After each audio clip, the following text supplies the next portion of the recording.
Hello friends. तो आज की वीडियो में हम आपके लिए लेकर के आए हैं एक नया topic, relation between Rawls law and Dalton law of partial pressure. तो हम क्या पढ़ रहे थे, पिछली वीडियो में क्या पढ़े थे?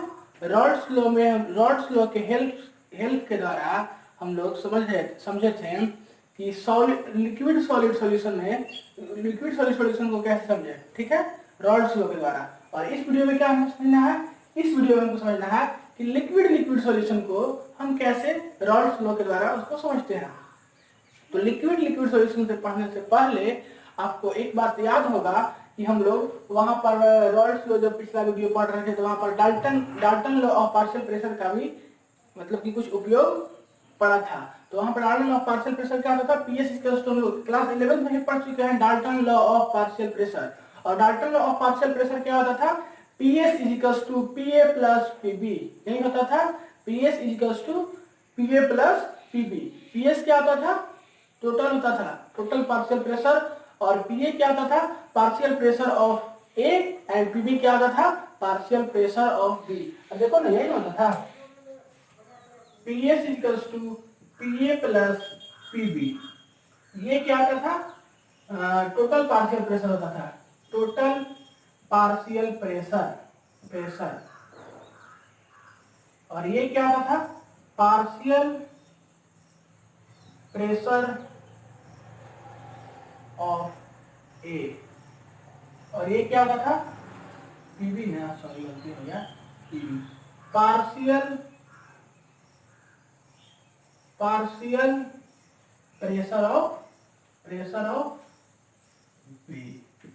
मतलब कि जब हम लोग रॉल्स लॉ पढ़ रहे थे, तो रॉल्स लॉ पढ़ते time Dalton law of partial pressure भी क्या आया हम लोग को बीच में थोड़ा सा समझने के लिए आया था। तो यही Dalton law of partial pressure को और रॉल्स लॉ को दोनों को मिला करके एक हम रिलेशन बनाया है। और रिलेशन आपको मालूम होगा कि बड़ा बड़ा जो भी एग्जाम होता है, या तो नीट का हो, या तो मेंस का हो, या तो एडवांस का हो, वो मिक्सअप होता है 3-4 कॉन्सेप्ट का। और जस्ट यही सब बेस्ड पे क्वेश्चन होता है। रिलेशन 2-3 का बना के क्वेश्चन पूछ देगा, या 2-3 टॉपिक मिला करके क्वेश्चन पूछ देगा। तो यहाँ पर वही हम थोड़ा रिलेशन पहले समझ लेते हैं। तो देखिए रिलेशन में क्या समझना है। सबसे पहले आप समझिए इस कंटेनर को। देखिए ये कंटेनर है जिसमें कि देखिए वाटर है, मतलब कि कोई सोल्यूबल है, वाटर है जिसमें कुछ भी चीज हम डाले तो भूल जाए, तो मान लीजिए कि वाटर है। और वाटर में Na हम डाले मोल ऑफ लिक्विड A, और Nb डाले मोल ऑफ लिक्विड B। यहाँ तक एकदम आपका क्लियर कॉन्सेप्ट होना चाहिए, क्योंकि ये हम डायग्राम आपको एक बार नहीं 5-7 बार बता चुके हैं।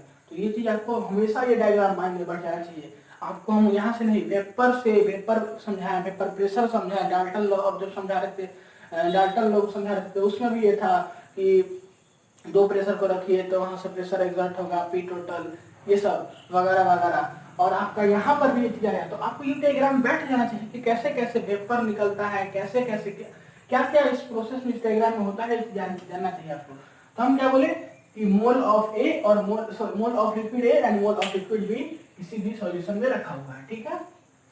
अब मोल ऑफ ए और मोल ऑफ बी रखा हुआ है, तो उसके हर एक पार्टिकल्स के बीच अलग अलग एनर्जी होगा, हर एक पार्टिकल्स के बीच अलग अलग इंटरमोलिकुलर फोर्स ऑफ अट्रैक्शन होगा, जिसके कारण कि क्या करेगा, एक दूसरे में सभी लोग क्या करेगा, इसमें इस कंटेनर में मूवमेंट करेगा। और मूवमेंट के कारण जिसका एनर्जी कम होगा वह वेपर में बदल जाता है और प्रेशर एक्सर्ट करेगा। यही हम बताए थे।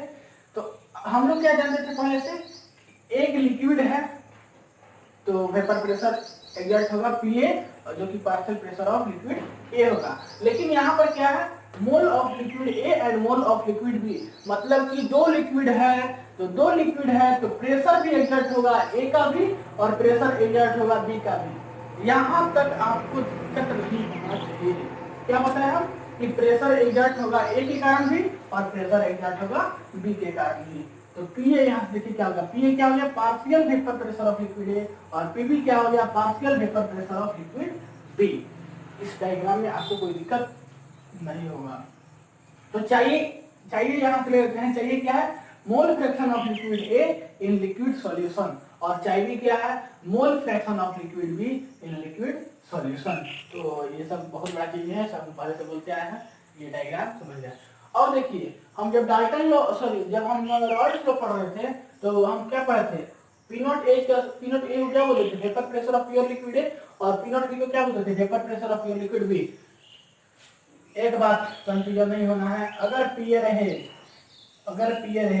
तो partial pressure of partial vapour pressure of liquid ए, नहीं लिक्विड ए।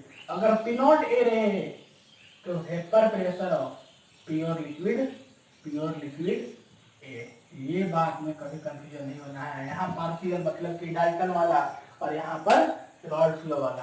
तो हम क्या पढ़े थे कि P A is equals to P not A is equals to vapour pressure of pure liquid A, P not देखो, और पी नॉट बी को क्या बोलते थे, vapour pressure of pure liquid B. तो total vapour pressure of solution क्या होता था, P S equals to P A plus P B. कहाँ से बोल रहे हैं बात, अकॉर्डिंग टू डाल्टन लॉ,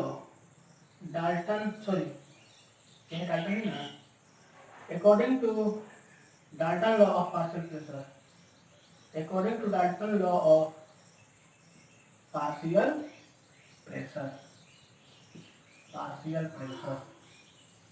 ये बात हम बोले P S equals to P A plus P B, और हम क्या बोले कि P not A plus P A होता है और P not B equals to P होता है।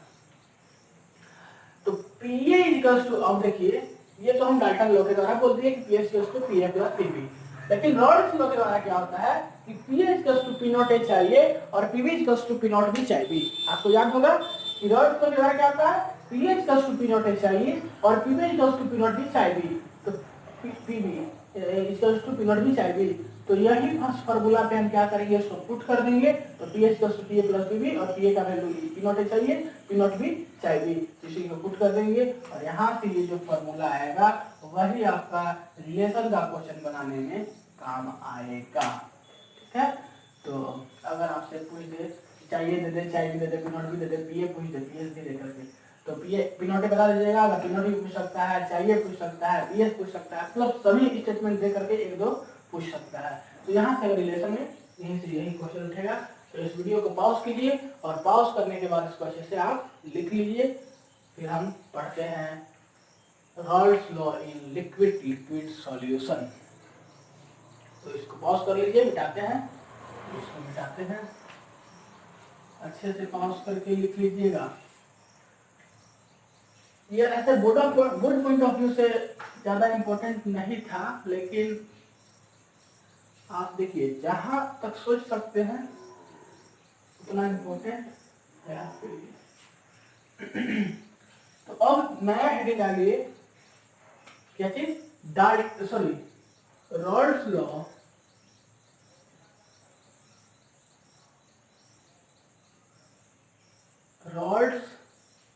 Law in liquid